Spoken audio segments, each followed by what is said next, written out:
Hi friends, R S के simple life में आप सभी का स्वागत है। तो गाइस, कैसे हैं आप सब? आई होप अच्छे ही होंगे। मैं भी बहुत अच्छी हूँ। तो चलिए आज की शुरुआत करते हैं हम अ, नए दिन के साथ नई शुरुआत। जैसे कि सूरज उगता है उसी प्रकार से नए दिन सूरज की तरह ही हमारे जीवन में बहुत सारी रोशनी और बहुत सारी उम्मीदें जगी होती हैं। इस प्रकार से हमारे जीवन भी बहुत ही खुशहाल होता है। तो चलिए आज के दिन की शुरुआत हम करते हैं। आज तो मैंने सुबह सुबह ही क्लीनिंग के सारे काम कर लिए थे, क्योंकि बहुत ज़्यादा घर में डस्ट वगैरह बहुत हो चुका था। एक तरफ क्लीन करते हैं तो दूसरी तरफ हो जाता है, इसलिए एक ही दिन में पूरा घर क्लीन करना चाहिए, ऐसा मुझे लगता है और मैं वैसे ही करती हूँ। लेकिन एक दिन बेडरूम किया, एक दिन हॉल किया, एक दिन किचन किया, तो एक रूम की गंदगी दूसरे रूम में चली जाती है, तो फिर दूसरा रूम भी क्लीन करना पड़ता है। और बहुत ज़्यादा काम करने पर ना ऐसा लगता है कि यानी कि अब खाना वगैरह बनाना होता है, उस टाइम पर बहुत ही बोर लगता है। ऐसा लगता है ना कि कोई हमें खाना टिफ़िन वगैरह कोई बना कर दे और हम आराम से काम होने पर खाएं। तो आज ऐसे ही किसी ने नाश्ता बनाया है, वह मैं दिखाती हूँ। वह बिल्कुल परफेक्टली मेरी तरह ही है, यानी कि परफेक्ट डोसा जो मैंने आपको दिखाया था, मैं जैसा बनाती हूँ वैसा ही डोसा बनाया है। तो चलिए यह कौन है और यह मेरी तरह परफेक्ट ही रेसिपी किसने बनाई है, यह मैं उनसे आपको मिलवाती हूँ। इसीलिए वीडियो को पूरा एंड होने तक देखिए, वीडियो को स्किप बिल्कुल भी मत कीजिए, पूरा वीडियो देखिए। मैं उनसे आपको मिलवाने वाली हूँ, वह कौन है।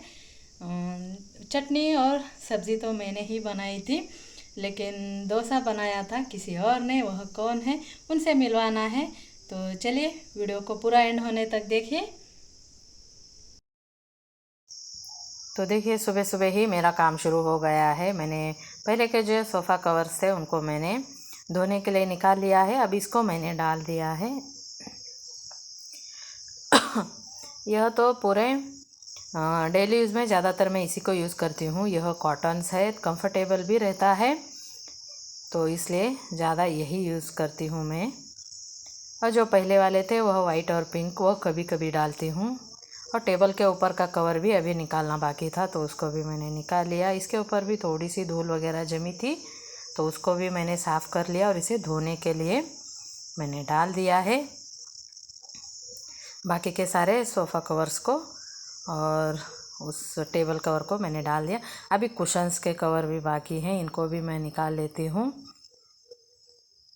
यह कवर्स ना बहुत ही अच्छे हैं, क्योंकि यह फुल कॉटन है और थोड़ी सी ऊपर से शाइनिंग भी है, तो चमकदार भी लगते हैं और ऊपर से कॉटन भी है, तो बहुत ही सॉफ्ट और कंफर्टेबल फील होता है। इसलिए डेली यूज़ में मैं ज़्यादातर इसे ही यूज़ करती हूँ। मैंने इसे फ्लिपकार्ट पर से मंगवाया था, तो बहुत ही बेस्ट क्वालिटी थी। तो सभी तरफ से धूल मिट्टी मैं क्लीन कर ले रही हूँ। घर अच्छा, बहुत ही खूबसूरत और साफ़ सुथरा दिखता है। उसके पीछे हर लेडीज़ की, हर गृहिणी की घर में यही आदत होती है कि घर हमारा साफ़ सुथरा और अच्छा, नीट एंड क्लीन दिखे। तो इसके पीछे बहुत सारी मेहनत होती है हर एक लेडीज़ की।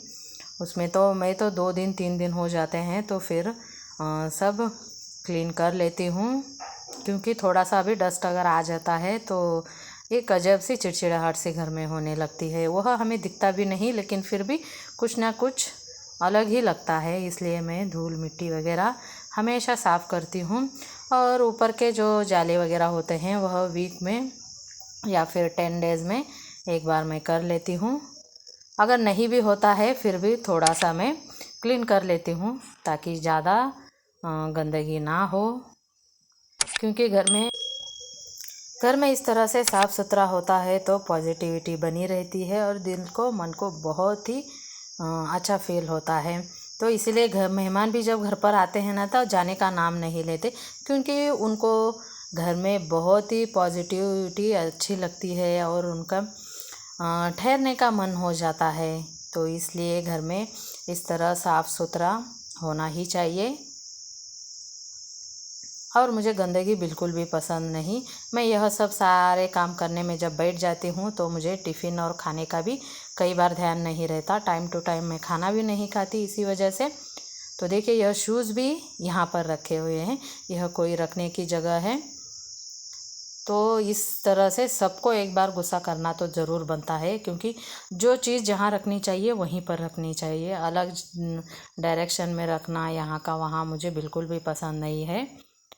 तो मैंने उनको बाहर रख दिया और जो नीचे वाले शेल्फ हैं उनको भी मैं क्लीन कर ले रही हूँ थोड़ा सा, क्योंकि यहाँ पर बुक्स पेपर्स वगैरह जो भी होता है यहीं पर पड़ा रहता है। मैं ज़्यादा यहाँ नहीं रहती, जो थोड़े बहुत रहते हैं वही रखती हूँ, बाकी के सब मैं अंदर शेल्फ में रख देती हूँ। अब मुझे एक्वेरियम को मैंने इस तरह शिफ्ट कर लिया है, क्योंकि यह पहले यहाँ पर इन्वर्टर के डोर के साइड में था, इन्वर्टर के पास। अब मैंने इसको यहाँ पर शिफ्ट कर दिया है। यह पहले भी स्टार्टिंग में यहीं पर था, पर मैंने यहाँ से ले जाकर वहाँ कर दिया था, क्योंकि यह घर में ना मेरी आदत ही होती है यहाँ से वहाँ, वहाँ से यहाँ करने की। और इस एक्वेरियम को भी मैं थोड़ा सा ऊपर से क्लीन करने वाली हूँ, और नीचे से इसको बहुत टाइम लगने वाला है उसे क्लीन करने में। तो फ़िलहाल मैं ऊपर वाला हिस्सा ही अच्छे से क्लीन कर लेती हूँ, क्योंकि इसका वाटर अभी चेंज करना बाकी है। मेरी बीच में ना एक बहुत बड़ी वाली फ़िश थी, वह मर चुकी है, अब एक ही बची है, क्योंकि यह शायद 2 and 3 ईयर्स हो रहे हैं, तो यह 2 ही बच चुकी हैं। मैं जब भी सोचती हूँ लाकर और फिशेस डालने का, लेकिन वहाँ पर थोड़ा सा जाने आने में रोड का काम वगैरह स्टार्ट था, तो कई बार गई लेकिन नहीं लाई थी। तो इस तरह से अब मुझे यहाँ पर फ़िश भी लाकर अभी डालनी बाकी है। तो इस तरह से मैं छोटे छोटे बॉक्स बना कर रखती हूँ, जो छोटा मोटा सामान होता है उसमें रखने के लिए।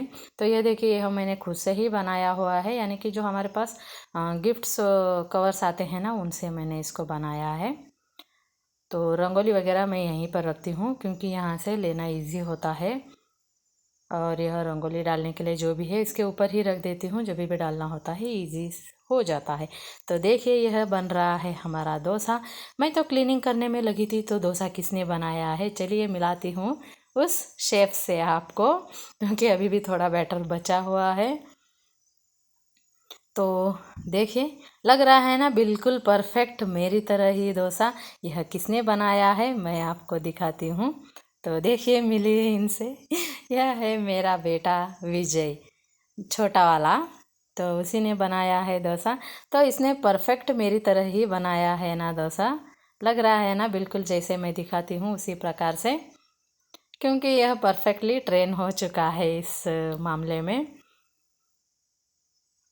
तो देखिए इसने बैटर लिया है और उसके ऊपर धीरे धीरे से इसने बना लिया है डोसा।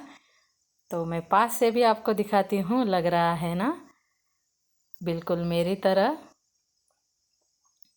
तो इसने मेरा आज इतना काम कम हो गया मेरा टिफ़िन वगैरह बनाने का, क्योंकि चटनी और सब्ज़ी मैंने बना ली थी, और यह डोसा बनाने का काम इसी ने कर दिया, क्योंकि टाइम बहुत हो रहा था, टिफ़िन के लिए टाइम हो जाएगा, इसलिए इसी ने ही डोसा डाल दिया है। तो कैसा लगा आपको डोसा, मुझे कमेंट बॉक्स में ज़रूर बताइए। लग रहा है ना बिल्कुल मेरी तरह। तो देखिए पीछे वाला साइड भी मैं आपको दिखाती हूँ, यह क्रिस्पी डोसा है। तो देखिए किस तरह से लग रहा है हमारा हॉल का लुक। अभी भी इसको कवर्स डालना बाकी है यहाँ पर भी। वीडियो अच्छा लगा हो तो लाइक कीजिए।